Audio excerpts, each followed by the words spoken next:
आज हॅपी नारळी पौर्णिमा।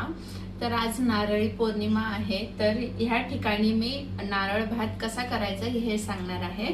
तर त्याच्यासाठी लागणारे साहित्य, तर ह्या ठिकाणी मी काजू बदाम घेतलेले आहेत, हे जायफळ घेतलेले आहे किसून, आणि हे आपले वेलदोडे बारीक करून घेतलेले आहे। त्याच्याच बरोबर हे केसरचं दूध घेतलेलं आहे करून, आणि 1 वाटी इतकं साखर घेतलंय। साखर आपल्याला पाहिजे तर या ठिकाणी आपण भांड हे तापायला ठेवलेलं आहे। त्याचबरोबर ह्यामध्ये आपण तूप टाकूया।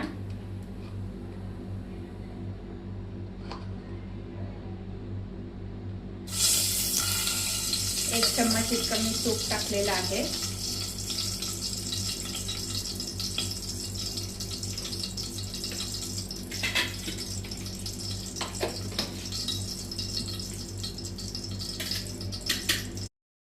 चिमूटभर इतका आपण मिठाचा थोडासा वापर करणार आहे चवीला।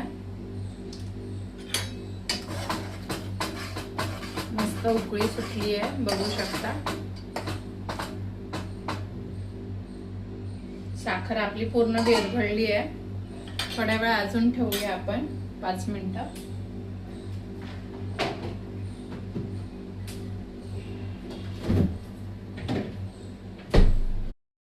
मस्त अशी उकळी आलेली आहे, तर आपण ह्याच्यामध्ये आता भात टाकूया आपला।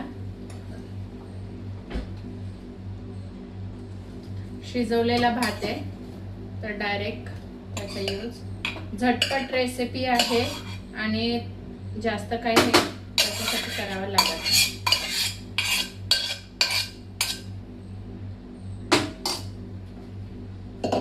आता मी इथं 1 वाटी इतका भात घेतला होता, आणि तो आधीच अशा प्रकारे बघा आपली उकळी आलेली आहे, आणि आपला भात हा रेडी झालेला आहे मस्त असा।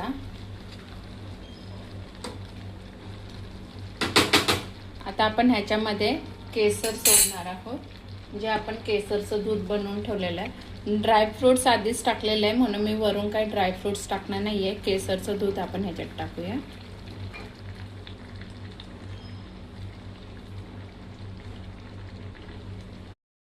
अशा प्रकारे गरमागरम नारळी भात आपला रेडी आहे बघा। मस्त टेस्ट करा।